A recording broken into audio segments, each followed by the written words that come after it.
Okay, everyone, we are back again. Liz is back, and I'm back myself on my end. Thank you, Liz, for the opportunity for you and I to meet again and have another discussion. How is everything over there in Colorado? I'm doing great, and thank you so much for hosting me again. I'm so grateful. Thank you for your support, and thank you everyone who came to my channel, visited my channel, left a comment, subscribed, watched some of my content. I appreciate you all.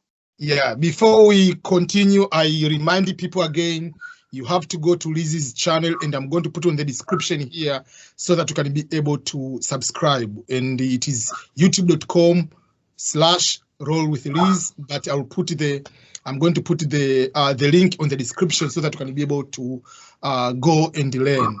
The best way of learning is to learn from people who have experienced something. So today we'll be having a lot of topics to share. We'll be asking, I ask, and you can ask similar related questions, and we can share our experiences so that people can be able to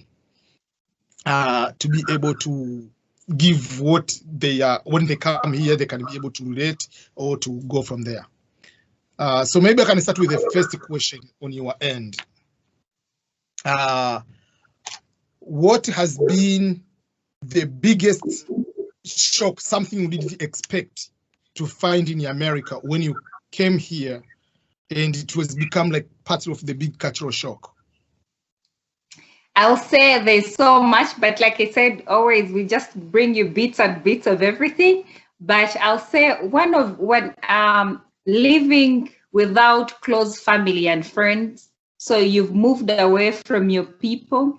Firstly, I will introduce myself. So hello guys. So I'm from Uganda, and now originally born and raised in Uganda, but now I live in America. So I think it's general, once you move away from your motherland, from where you have your friends from school, from your family, you become a little bit lonely, not in a way that you're so lonely, but you don't have the physical contact with your friends, with your family that you have grown up with. So it is something that you have to learn to be so independent and not get so lonely and depressed. So what I do, I'm always on social media. That is the reason I started my YouTube channel. I am all over the place, and that keeps me in touch with my family back home. So not being able to have that family support from home and, miss your friends. I think that was the first one, which I experienced in the first month.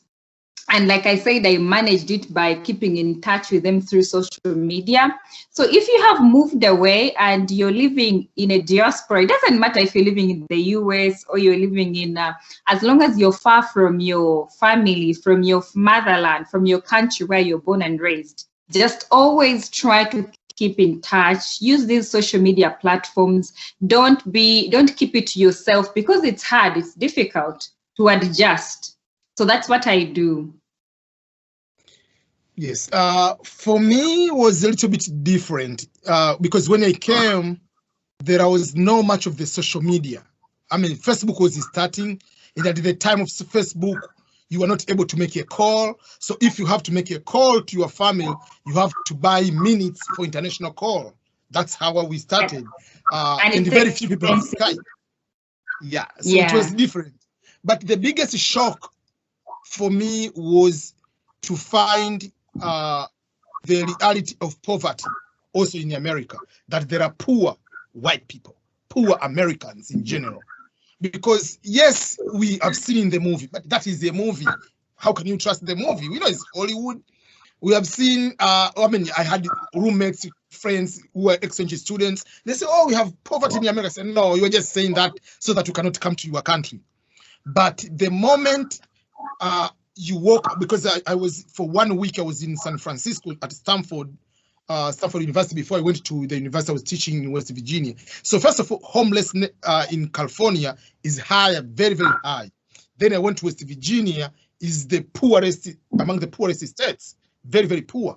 So you find American asking, begging you for cents, just like 2 quarters, 50 cents. And if you give that person, you say, thank you, sir.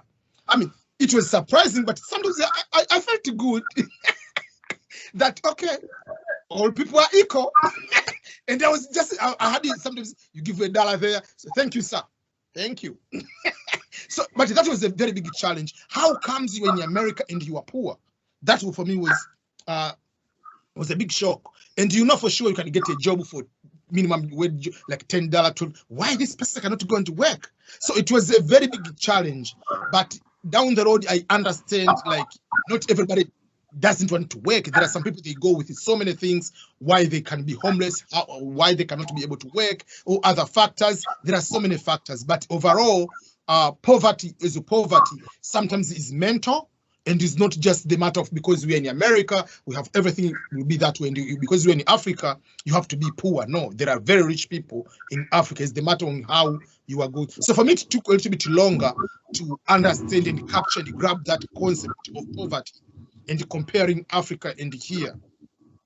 That was a big one for me. Right. Yeah. I think for me, because it was partly a shock, but the biggest challenge is if you're here, if you're like in the US or in Europe, where winter comes and summer comes, the weather is harsh.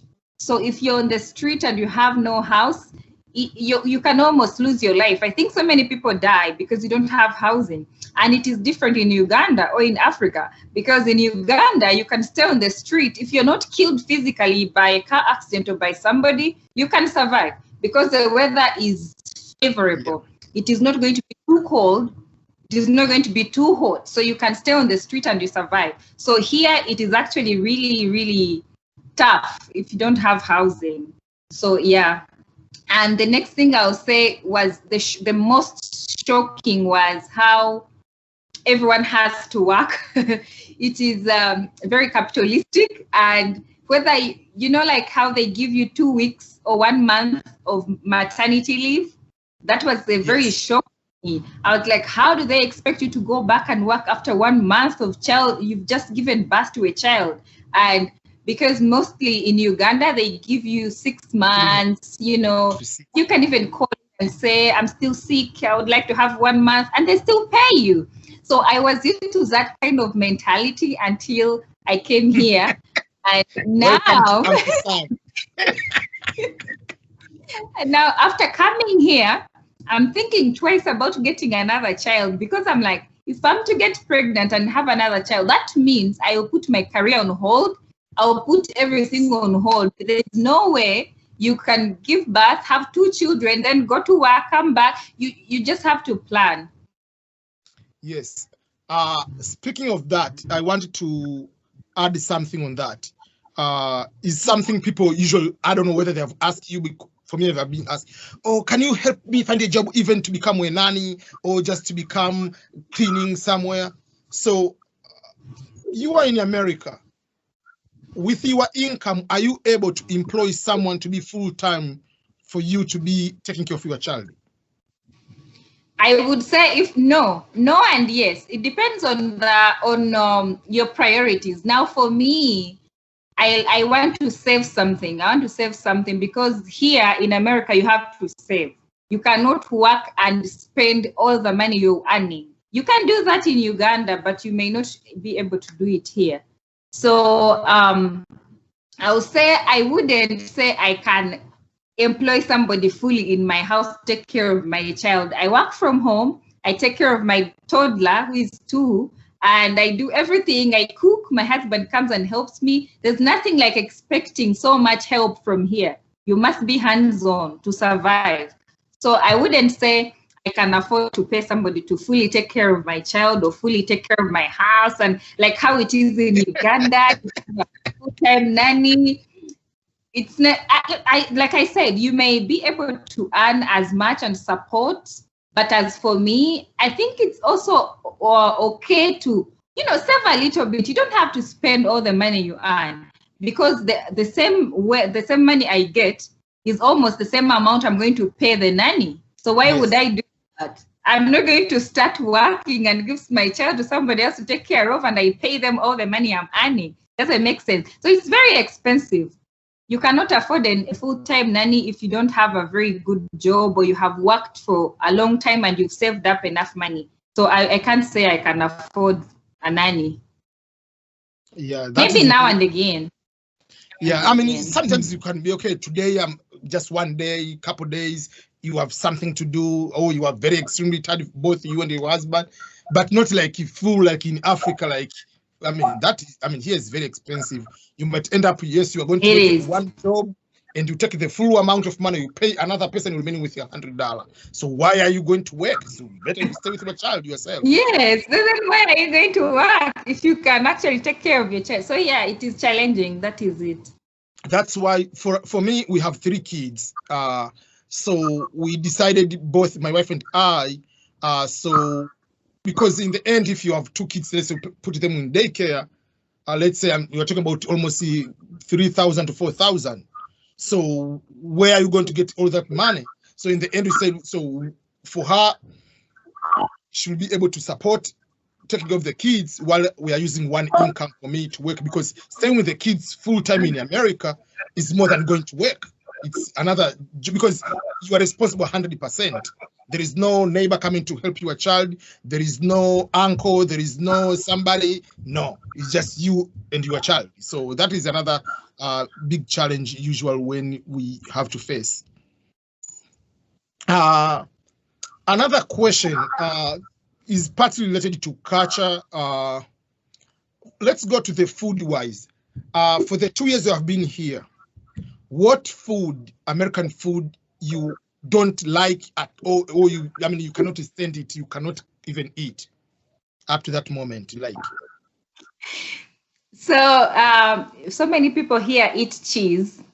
Like every now and again you have food and then they bring cheese and they have all these types of cheese. They have Parmesan, they have all this type of cheese. So I tried, because I always like to explore and learn new things, learn new foods. I tried to eat cold cheese and my body didn't like that. So me and cheese, unless it's really warm, you know, the one that is you can heat up.